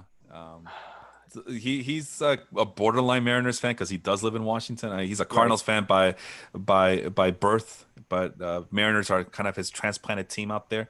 Austin Nola, once he gets going, I think that might give him one of the better on base catching duos in all of our league. So that's gonna help. Luke Voigt when he gets back, that's just gonna do wonders for his power. And you still got Nolan Gorman and C.J. Abrams kind of waiting in the wings there, Yeah, we've been and the waiting minor for a league while. slots. So maybe it is sustainable. So we'll see. But yeah, Yeah. Ahmed Rosario and Nick Ahmed, that's not gonna help any. So anyway, let's quickly. We're almost done here. Our defending champ, Chick Stick the long ball, Aaron's team. Aaron Zucavero. Oh, I skipped one. I am so sorry. I skipped one of our favorite guys, Mario Margola, the Yankees fan from Jersey, the so-called fantasy expert. He writes for Fantasy Pros, has his own fantasy website, mostly deals with the with football pick'em and against the spread picks every football season. Offensively, the singles aren't there. The power is though. Strikeouts, he leads the league in strikeouts though. I'm wondering how many Yankee players he has on his team that's causing that. Judge. I Does he have Judge? promise. I don't remember. I, I Yeah. I'm almost certain he has Judge. But average on base, solid. I mean, top three right there. So he's doing well. Starting pitching is pretty good. The saves is not, but he, kind of taking a page from your book. Yeah. Punt the saves, but will do well in the holds. He got off to a slow start, but when you have rate stats like this, ERA, WHIP, home runs per nine, and on base percentage, I think you'll do well for yourself. So let's start with his bullpen really quick. Let's get to the bottom of the list here, and there it is. Yeah. Tyler Whitener is hurt. What's wrong with him? Groin. He has a groin injury, so he needs to be moved to the IL when he gets a chance. He's riding the Michael Kopech train. Smart move. Smart move, but it's not getting him much of anything in terms of saves or holds. So we'll see if that plays. James Karinchak, he wins either way because even if he's not the closer, he'll still get the holds, and that would explain why he's up there in that category. Looking at his bench, who do you like there on his bench that you wish you had on your team? I guess. Hmm. Yeah, I knew I would stump you with that one. Oof. Oof is right. Maybe Romano, Okay. but Toronto wins so convincingly that he never gets any opportunities. Uh Can I run a victory lap right now? Run it. I told you about Toronto that with a lineup like that, it doesn't matter who their pitching is as long as they finish middle of the pack. Toronto's going to be a fun team and a team that will contend for the entire season. So I'll take my victory lap right now. Thank you very much. Go ahead, Leon. Yeah, I mean, I had Toronto winning the division, so Oh well, you're even more gutsy than I am. So good job there. uh, Go but ahead. yeah, I don't know if I take anyone from this bullpen here. Yeah, well, it's enough to get him by with his counting stats and his rate stats. So it's a lot of high potential guys here. So he's probably waiting for them to develop and come through later on in the season. So this is looking like a pitching staff, a pitching bench that is set up for July and August when he's making his last playoff push, right? Right. So that's what it looks like. So Mario is always a weird guy like that. He'll take these bold So picks, these risky moves that look kind of head scratching at the beginning of the year, but next thing you know, July, August, and he's one of the hottest teams in the league. So he'll take his lumps now. So that's a guy you got to worry about every single time. So he's playing a long game, maybe playing for keepers for these relievers. yeah, hey, we got to keep 6 for next year. So it goes up. I think we kept 3 this year. We're doing 6 next year. So yeah, you got to account for that at all times. And he's also playing for right now. I mean, he's the number 4 seeded team according to the rotisserie points. So it's not like he's he's being negatively affected by doing these risks. Let's look at his lineup, and I mean, JT Real Muto, man. I kept telling Mets fans, this is the guy you want. Like, no, he's too expensive. I don't want him, says Sean Flannery. He looked pretty damn good with the Mets right now. I'm sorry. He looked really good with the Mets right now, but whatever. It is what it is. We saw James McCann struggling and JT Real Muto just doing JT Real Muto things. And Mario, it was a mission of his to get him as early as possible. Thoughts on Keston Hiura there, Leon? I mean, it's more or less how we thought it would play out. Contact, not there. You thought he'd get into a hot streak, but they moved him to first base thinking to keep his bat in the lineup, and it just really hasn't played out. He's really been saved by Ryan McMahon and Byron Buxton, Buxton always had the potential, but never able to stay on the field. Right now, it's just everything is working for him, and credit to Mario, who's always ahead of the game. Yeah, it's getting ridiculous at this point. I mean, he trusted Chris Bryant when everybody was low on Chris Bryant. He says, I'll take a chance on Chris Bryant. Yeah, sure, why not? So he took a chance. When he picked up Byron Buxton, I don't know if you remember his little not a temper tantrum, but you could tell that he was kind of struggling with that pick and that he was kind of regretting it. But what did he say? I had to do it. I had no choice but to do it. Because if I don't get him, I'll regret it. But if I get him, I regret it either way. So it doesn't matter, So It's working out. Like you mentioned, it's working out for him. Everything he's done is working out. Even the guys who are striking out high. You mentioned that Aaron Judge, he probably has Aaron Judge on his team, and you're all right. Oh, yeah. But this is the reason. Keston Hiura is the reason why the strikeouts are so awful for him. But he'll live with that. Yeah. He'll live with that. Because he has so much production everywhere else. It's just ridiculous. Jazz Chisholm, we've been talking his praise. I was singing his praises the last couple of weeks. Mario was already ahead of the curve, like you mentioned. He had him on his team way before we even talked about him on this show. And he does it every year, man. He just does it every year, and I'm getting tired of it. But, it's just a bunch of players that you would think would be on the waiver wire, but nope. He's on his team, the Ryan McMahons, the Ryan Mountcastles. Ian Haps. Yeah. Although those guys are struggling, but again, long game, right? It doesn't matter if they're struggling now, because Alex Kirilloff is already on his starting lineup. So this is just ridiculous what he does every single season to us. Chick Stick the long ball, Zuko Verl. Okay, now we get to talk about Aaron, the defending champion. If two-time. If my mouse can cooperate a little bit, but as you can see right there. Doubles, triples are right up on the top of the leaderboard. RBI is up there. Walks, but she strikes out too much.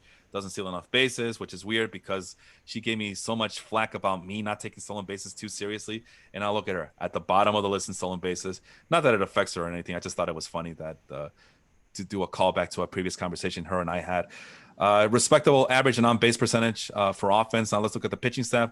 Quality starts are there, but the wins and strikeouts are not. Interesting. Bullpen is definitely up there, and so are the rate stats. So you see her strategy is that she's kind of taking a page from the Jet Drive handbook, but she's not allowing it's not her only what do you call it? It's not her ace in the hole. Because as we'll see, let's go back to her pitching staff. I'm pretty sure it's a pretty well-rounded pitching staff, despite what the numbers tell you. Good. And there's Pablo Lopez. That's the one guy you can brag about. So he's off to a good start. Brandon Woodruff. Hey, we talk about him every single time. Yeah, there's J.A. Happ, but, whatever. I'm pretty sure that's a streaming option right there. But this is her bread and butter. The Josh Haders, Mike Mayers, Richard Rodriguez, who's doing a way better than I ever imagined. I kind of fell off the Richard Rodriguez bandwagon at the end of the March a little bit there. Aaron says, no, not me. I'm going to go right on this train until he proves otherwise. And he's been a very good relief pitcher at the beginning of April. So good for him. And Devin Williams, who's off to a slow start. Aaron says, I don't care. I'm going to plug him in. He's going to find his changeup. He's going to find his command. And he won me a league championship last year. He's going to do it again this year. Well, you'll see. But as you can see, this is one of the rare instances where somebody in this league is just going relief pitching heavy. 1, 2, 3, 4, 5 relief pitchers that will be starting for her next week, because we'll take a look at her starting rotation on the bench. what do you think about that strategy that she's pulling off right now? Now that you see her pitching staff as a whole, Well, Maeda's really, really struggled, so that doesn't help. DeSclafani's been really good. Rodriguez, the Boston ace, really accounting for the K rate. yeah, But looking, I can't uh, knock the strategy of a two-time champion going with relievers and going with streaming starting options because there's only so many aces yeah, in the league. So you can ride a hot wave, but the relievers, elite relievers, as we talked about before, they will always be there. And she has pretty much damn near all of them. yeah. And this is pretty much the same guys who helped her win last year. The one thing is that she has been struggling to get to that 12 inning pitching limit. This is why I had that 12 inning limit pitching, because I knew that someone would try to take advantage of the fact that if you just put a bunch of relievers out there, you could just eat up the rate stats and the bullpen stats, and that it would be one way to win. But we want not just the quantity. I'm sorry, not just the have teams with the high rate stats win, but we also want those teams with the high counting stats as well. And I think she's finally figured it out, and that's why she's in second place in this league. And so yeah, maybe that's either we have to do something to kind of change that up and not have you guys depend so much on relievers, because the whole point is to get a good balance of both, or what was my second thought on that? I don't know. I'm kind of rambling on In here. Go ahead. April, you kind of screwed with the 7 inning double headers and all the rainouts in early April and May. So it's a bit of a risk to run when you have little starting pitching. But like I said, she has Woodruff and DeSclafani. Maeda is a proven commodity. So And I see that she picked up Jose Urquidy when I dropped them. Was again desperation mode. I got to figure out why my team's so bad, and I figured Urquidy is one of the main culprits. And now I see that she's on her team, and he's turning things around. So yeah, my impatience is her reward. So my thought was either we change up the stats and try to put up another counting stats that will benefit starting pitchers, or we increase the pitching limits like I wanted to this offseason until Sean talked me out of it and go up to 15 innings pitch as opposed to that's 12. that's a Hey, lot. well, I mean, again, it's all about balance. And I don't know. I don't know how I feel about just having somebody win because all they're doing is just putting up 5 relief pitchers out every single period. But it's an interesting strategy that is allowable because we do have so many pitching. We have so many pitching slots to fill in every single period. So, well, Sean and I and Aaron will talk about it some more in the offseason. So that's going to go well. I can only imagine. So going to take a look at our offense. That might be the best catching duo in all the leagues so far. Would you agree? Without a doubt, she went catcher heavy early, really snatched him off the board. This is why she's a champion. Salvador Perez, if you didn't think that he was going to have a bounce back season, you're crazy.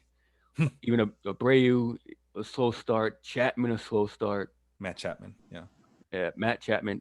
But, you know, uh, riding the train with Votto having a bounce back season. It's just a solid lineup, even with the struggling big names that she has. Yeah. Mookie Betts is still the good. He's trying to take advantage of the your main Mercedes bandwagon hot train, which with the ridiculous video game numbers that he's been posting, the 395 batting average, the 435 on base. For those who can't see and are listening to audio only or are listening to us in the background, she has Wilson Contreras and Salvador Perez as her 2 catchers. This is a 2 catcher league, by the way. She's riding the Ty France hot train. Just everything is hitting for her. Like it's the complete opposite of a lot of these teams where a lot of guys are just struggling. She's going with the hot hands, and it's just been all hits. It's been all the hits. She's like the Britney Spears of baseball, fantasy baseball. It's all hits, Yeah, billboard hits, right? Jake Hornerworth, a concern of ours coming into this season. She's like, I don't care. He plays multiple positions, and I'm pretty sure that the Padres are going to find a spot for him every single game. And so far, for the most part, it's come true, and she's benefited from that. Tommy Edman gets all the playing time, playing multiple positions, and he rewards her with a 3 stolen base net and a 347 on base percentage. So lots of good things are happening for Aaron. I do worry about her depth, but like you mentioned, why worry about depth when she's just plugging all the hot hitters anyway, so it doesn't really matter. Yeah, once Matt Chapman and Abreu get going down, will just make up for it. So Yeah, and she's already what's her record? She is 6-2. So I'm sure Sean is hearing the footsteps behind his lead. And speaking of Sean, let's go to Team Madrigal. Mad Dog Madrigal. Yeah, that's his favorite, one of his favorite second baseman, favorite players all around, as we mentioned. I don't know what the hell is wrong with my mouse. It won't let me go see how he's doing with singles, but I'm pretty sure he leads the league in singles, but he leads the league in doubles, triples. Again, triples is a speed stat, not a power stat, as far as I'm concerned. So it goes well with his net stolen bases. So the speed, he has the speed, he has the power, he has the walks and strikeouts. Averaging on base, it doesn't translate for some reason, but I'd be okay with everything else. yeah, Starting rotation is the goods. The strikeout per walk ratio is a little bit surprising to me. So it's going to be interesting to see what the problem is there. The saves are up, the holds are not. And all their other race stats are top of the leaderboard. There's no secret as to why he's doing so well. Probably the most well-rounded, most well-balanced team of everybody. And just might as well start with the pitching. There it is. Nate Eovaldi, Christian Javier. These are guys that he likes so much. Trevor Rogers. It's a who's who of April pitching so far. Anything you see on your end that impresses you or catches your eye? I mean those relievers are cream of the crop. You see why he's top of the leaderboard. Edwin Diaz bounce back season, the one Met homer that you can actually hang your hat on besides Yeah. the Grom. So Diaz had a bounce back season. Jansen hasn't fallen off a cliff yet, even though that Dodger bullpen is really shaky. Yeah. And Craig Kimbrell has found a fountain of youth. He So called it. He called it. yeah, Yeah, we didn't listen to him, but he called it. The holds are a problem. So this is the complete opposite of what a lot of these other teams are doing, where they're punting on saves and going after holds.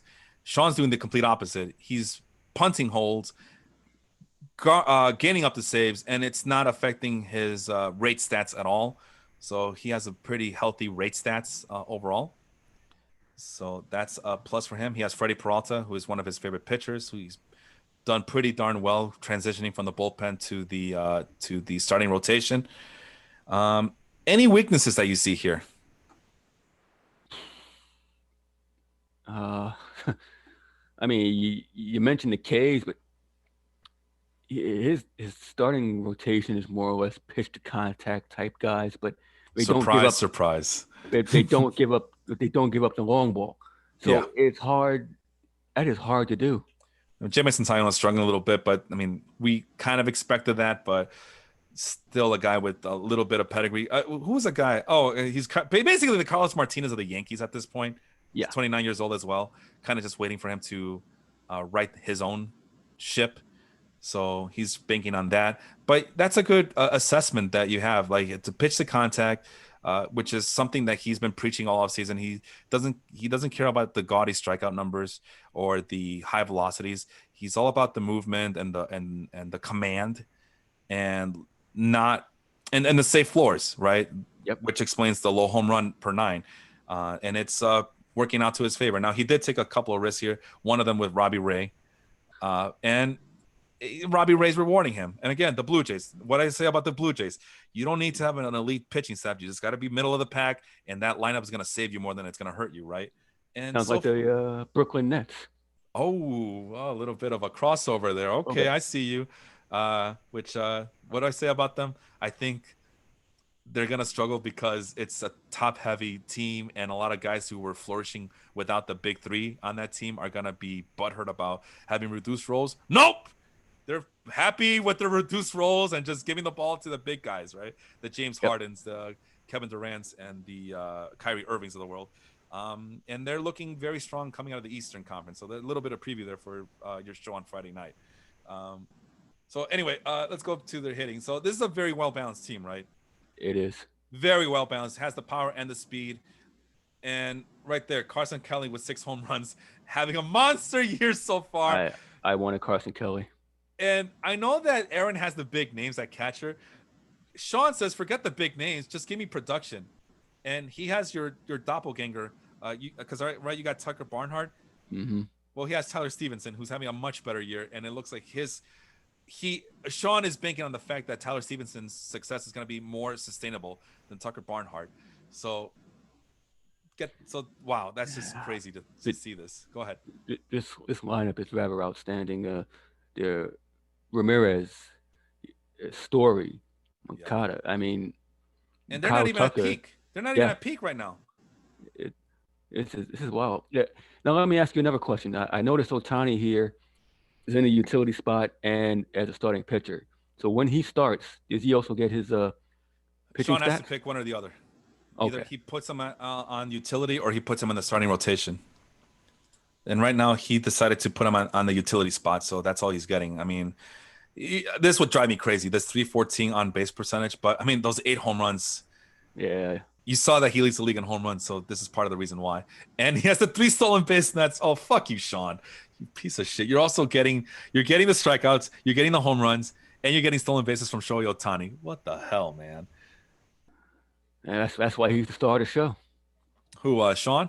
Yeah. Oh yeah, I'm just on that show. It's not my show. I'm just on that show to quote former Bears head coach Dick Duran. Yeah, he was. That's a long story to be told at another time. But yeah, that was a thing for him. It's like I'm on that show, but it's not my show. Like brother, you're the name of the show is a Dick Duran show. If it's not your show, whose shows is it? Well, apparently it's not his, even though it's on his name's on it. But yeah, and then so yeah, very well balanced team. I mean, there's not much else to say. Everybody that he predicted to be having good seasons because people are sleeping on them. I mean, look at this has to be the best bench. I mean, he even called it. He said that I got no room to play all these guys, and he's right. He's picking Ohtani over Alvarez, and I'm pretty sure this Alvarez was hurt, so that's why he did it. But that's crazy to think that we're in a world where Alvarez is on the bench because Ohtani is just too good to put on the bench in terms of designated hitter. This is rough. We're dealing with a juggernaut here. That's the benchmark. That is the benchmark. So, and that is it. That is your 12-team fantasy baseball live fantasy baseball league, and I had the standings up. There they are. So there they are. So there's the standings. Madrigal at 7-1, Aaron at 6-2. You and Mike Harvey are at 5-3, and then you got a three-headed monster at 4-4. We mentioned that you got the two so-called fantasy experts right there, but then there's Henry, who we saw his team struggling, and we admired him because he just tries to tread water and keep it above water, right? So good job, Henry. I think he'll turn it around. Yeah, hopefully for his sake. I know that he's actually trying, right? And then Jacob, who was at the bottom of the rotisserie standings, is what? Why does he get 8th? I don't know what the Fantrax method to the madness is here, but basically these are the bottom 5 teams right here. It's a bunch of Mets fans. That's all I see. Just a bunch of Mets fans at the bottom of the list here. Christ. They can't help themselves. Let's see. The Mets fans at the bottom of the list have a 3, 5, 7 combined 7-game losing streak right now. Well, then you got the one Met fan who's at the top who's making up for all of it. So well, you know, it evens out. You know, Leon, you know why he's at the top of the list? Because he has his own fantasy baseball podcast. I numbers don't lie. I can't be denied. I mean, the correlation's there, brother. The correlation's there. Okay, look at the teams who are above 500, right? Henry has a podcast. Mario Margola has been on this podcast. Fanmeal, me, yours truly, I'm on the podcast right now. Smoking Aces, you're on the podcast right now, and you have your own basketball podcast. And our guy, Sean, 5 out of the, how many? 1, 2, 3, 4, 5, 6. 5 out of the 7 teams who are above 500 have their own podcast or have been on this podcast before. I mean, I guess it just goes to show the credibility of the Life Group Podcast Network. That's right. You know, just we are more than pretty faces. We got some brains. Let's see if there was anything else we had to talk about today. Okay, so let's finish off with this. So I wanted to talk to you because you seem to have a good grasp of this league, and let's turn this off. We don't need this anymore. You mentioned our pretty faces. Here we are. So you mentioned, and this is how we're going to end it. We're way above time here as we had to go through 12 teams. So I apologize for the long, but I want to get your thoughts before you leave. I'm in multiple Facebook groups for fantasy baseball, right? naturally, just to get ideas for the show, right? And a lot of guys, what I've seen is that I'm in a keeper league. I'm off to a bad start. I'm ready to make some trades and start playing for next year. And actually, a buddy of mine, a really good buddy of mine, I'm not gonna mention his name because I don't want to embarrass him or insult him or anything like that on the airwaves. But he came up to me asking, "I'm 0-5. You know, it looks like my team sucks. Too many injuries to go through. So I'm gonna start making trades. Are you interested in any of my players?"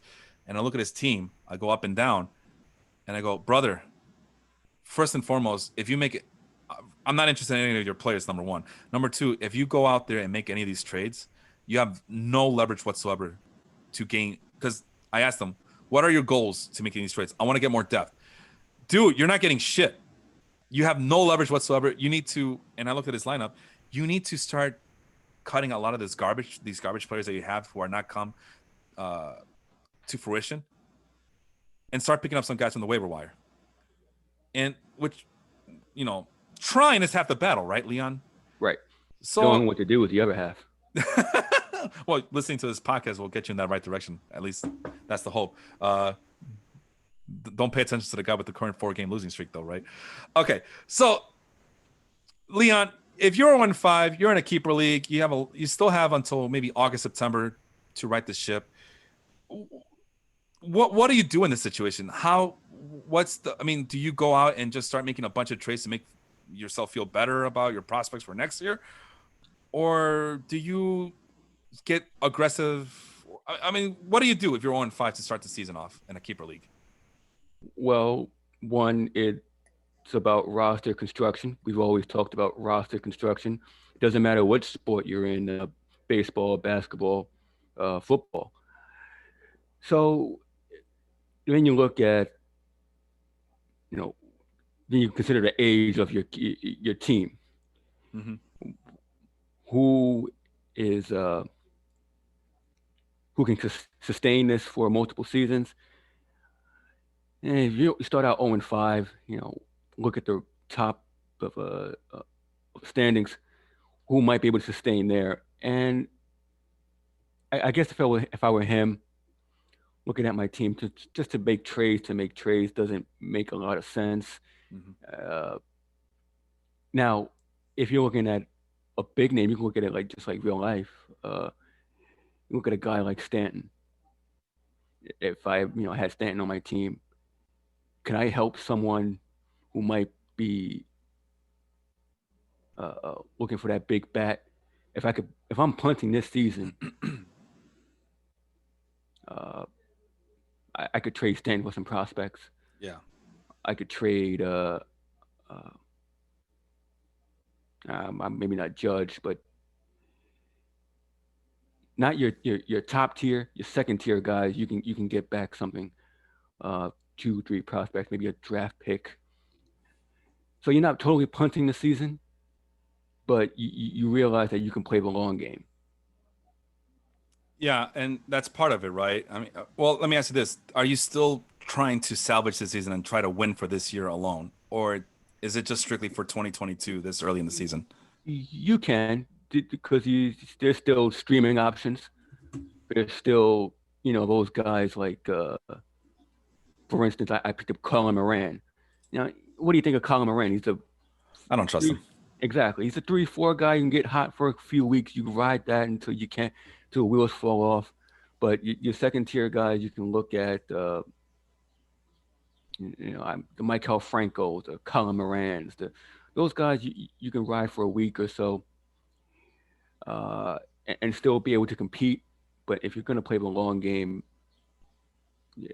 I might consider trading someone who's missing that big bat, and get back someone, a rookie or a hot prospect who might be coming up real soon. Yeah, I mean that's one way of putting it, but man, I mean, you still have until August, because I've been put in that situation before, and in like over the years, I mean, you play this game long enough, you're gonna see all types of things, and I've done both. Where I've fire sale, take all my players. I want prospects, I want draft picks, and I want young keeper players for next year. And there was this one year, right, where again off to a slow start. I'm not gonna catch the guy who's in front of me in my division, So I go, all right, well, fire sale, fire sale. And what turned my thought process around that, Leon, was I tried to trade with a guy who I thought was in contention for, to win this league or at least to make the playoffs. I Right. figured that he would want that. And what ended up happening was after weeks of negotiations, he goes out to me and says, you know what, Felipe, I just lost my previous game. I think I'm going to start focusing on next year now. Like, what? Like, you're in much better shape than I am. I'm like, what? I don't know, 3-6, something like that, something crazy. And you're above 500.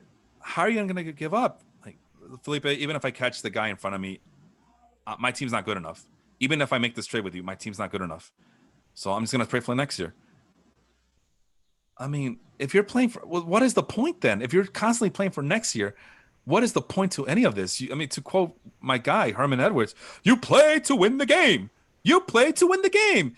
So ever since then, I'm like, screw this, trying to, stockpile on draft picks. And by the way, draft picks, we can trade draft picks in our league. And hint, hint, hint.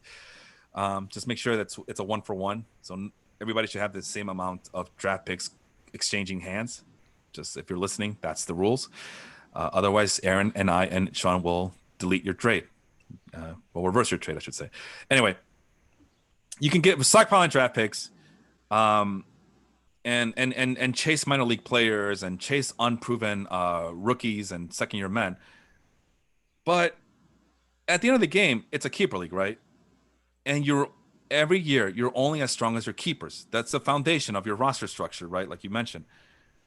So I think people are having it wrong. I think people are trying to emulate too much of what's going on in real baseball and putting it into practice in fantasy baseball, which it's understandable, but it's not always the right thing. So the last couple of years, if I'm down, I'm not giving up. I think I in last year because of COVID, I dropped all the way to 12th in the standings, right? Shame on me, fantasy baseball expert. But you know what I ended up doing? I clawed my way up. I made changes. I made big trades, and I refuse to be at the bottom of the list. I don't want to be at the bottom of the list. Yeah, I get the first pick next year. I don't want the first pick next year, like because it's not really the first pick because 5 players are being kept. It's the sixth pick, the sixth round. The first pick of the sixth round is what I'm trying to say. Right. So it's even a bigger crapshoot than it was if it was just a redraft league. So I scratched and I claw my way up as high as third place. I finished the year in 6th or 7th, which is better than last. I don't want to finish last. I'm in the middle of the draft, which is where I want to be anyway. I'm not waiting too long for my picks. It's not too long, not too short. It's just right. It's the Goldilocks effect, right? So that's what I want to do. But it's like, if you're not trying to play to win the game, then what is the point? I think a lot of it also has to do with knowing who's in your league and knowing everyone's roster. And then the strategy as well. So I know a lot of guys who are uh, pitching heavy, like myself, Yeah. and then there's Aaron, who's bullpen heavy, Mm-hmm. and Sean has a strong lineup. Oh yeah, that's So it's just a matter of who you're keeping and trying to play to someone's strengths. It's a bit, it could be a bit tricky. it is very tricky, but it's all about, I don't know. It's all about knowing what you have and just being, I guess, a little bit patient. And again, the whole point is to try to figure out what to do for the rest of the season, right? Right. Because it doesn't matter. I mean, these are money leagues we're talking about, and people are talking about giving up already. So that just proves my theory once again that it doesn't matter if you're playing in a free league or a pay league. You could tell a lot about a person and their character, just how they play fantasy baseball, which is another main theme that we talk about on this program. We've been talking about it with Mario and Sean now for many years now, and it's like how a person drafts and how a person manages their lineup on a day-to-day, week-to-week basis. You could tell a lot about them as they are as a person. And I've seen guys give up paying $100 entry fees. Just fuck it, $100. I don't give a shit. It's $100. I don't care. I mean, if you're that willing to burn money, that just tells me who you are as a person more than it does say about your baseball acumen. And that's just me. I don't know how you see it. I mean, what do you think about that? I mean, if I could wipe my ass with $50 bills, I'll do it. But it is what it is. Yeah. Uh, this fantasy season, these past 2 years, have just been horrendous. Hmm. But injuries and COVID and health and safety protocols, it is such a crapshoot that you know Hmm. what, you're pretty much throwing your money away anyway. So, what are you gonna do? Well, my point is, what are you gonna do? Try, just try. Set your lineups. You got 3 extra roster spots. Jacob, Jet, pick up 3 players from the waiver wire before it gets too late.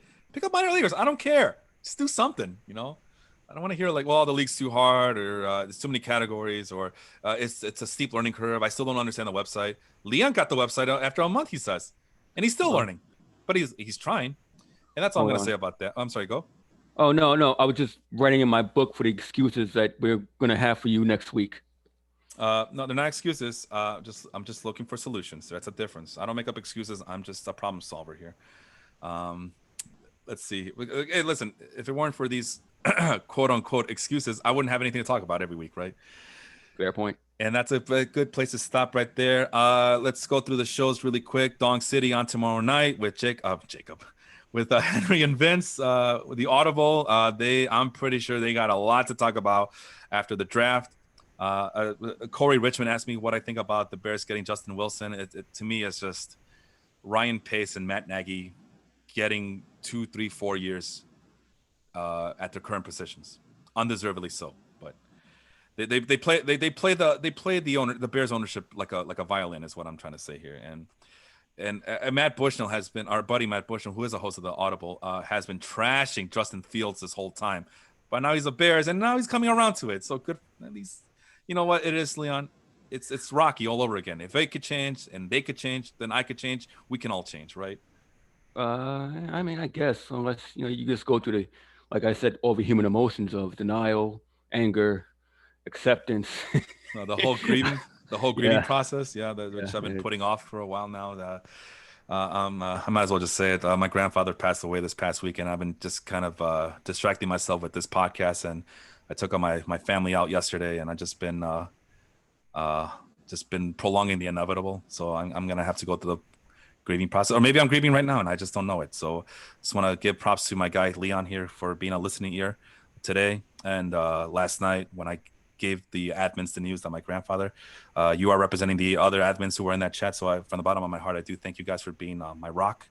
No, We no talk shit problem. about each other. I know it's mostly for fun and trash talk, and we roast each other. But it's just good to know that when I need that listening ear and that rock of friends, you guys are there for each other and for right now for me especially. So I do thank you from the bottom of my heart for being there for us. What's the next show there? The wrestling podcast. Yep. Thursday nights, I think. Yep. Thursday night, Corey Richmond, Jason Brooks, the Work Shoot Wrestling Podcast. And they have an interesting question on their group page. If you can get 3 wrestlers to start your promotion, who are you picking first, second, and third? Any quick bites there from you, Leon, before we go? Roman, Mm-hmm. Is that Seth Roman? Rollins. Is that Roman with Paul Heyman or Roman without Paul Heyman? Oh, with Paul Heyman. Good answer. All right, and Seth Rollins, and who's your third guy? Becky Lynch. Ooh. All right. I wasn't expecting that. Maybe they'll combine powers and give us the Shield 2.0. Oh, please don't. With Paul Heyman and Becky Lynch, kind of a, what do you call it? A reunion of sorts, right? Huh? I think you put you for a job at WWE, man. Well, even if I was looking for a job, I know I'd get fired after a week anyway, so it doesn't matter. We would like to wish you well on your future endeavors there, Felipe. Now get the fuck out of my office. Okay. I picked Okada, Tanahashi, and Naito. They're all from the New Japan Pro Wrestling. I absolutely love New Japan Pro Wrestling. When they were on the air here in America on regular American television, I used to love watching their shows every week. So I just can't help myself. I love those. I love that type of wrestling. I love that promotion. And if I'm setting my own promotion, that's what I want in my new promotion. Your podcast. And again, the hope is that we get a couple of guests, including me, on your basketball podcast, The Step Back. do the same thing that we did with this podcast episode. Talk about the fantasy baseball league that Leon, Jacob, and I are on. Looks like Leon will be crowned a new champion. I will wait until next Friday. I usually do a weekly roundup in our basketball life league group, I should say, Facebook group, but I'm going to hold off until Friday to make it official. Yep. Also catch our previous episode yesterday. Yes. Yesterday we spoke about the Knicks winning streak ended, KD's return, and so the teams who were out of the playoff contention, but looking forward to next season. Damian Lillard also was talked about as I was listening to it. Like I said, yesterday and this morning, going to New York, having that New York mentality. But do Knicks fans want to see the Knicks give up so much commodity just to get Damian Lillard? I think you should. If you're a Knicks fan, you want to see that. Just because, listen, you already got your bedrock. You got your R.J. Barretts, your Julius Randle. You got the coach that you want. You got the culture that you changed. I think you got to do whatever it takes to get Damian Lillard to New York. That's just my opinion. I don't know. I don't know if the Knicks fans want to see it that way, but I mean, this is a superstar league, right? You need superstars. Julius Randle, great player, but it's gonna get to a point where he's gonna need help, and it just can't be waiting on R.J. Barrett. Anyway, that's getting off a tangent. Finally, Sunday mornings, we start your Life Group podcast every week right here, Total Basis Podcast. So for Felipe, that's me, Leon over there. Thank you so much for joining us. We'll see you next week. Thank you, brother.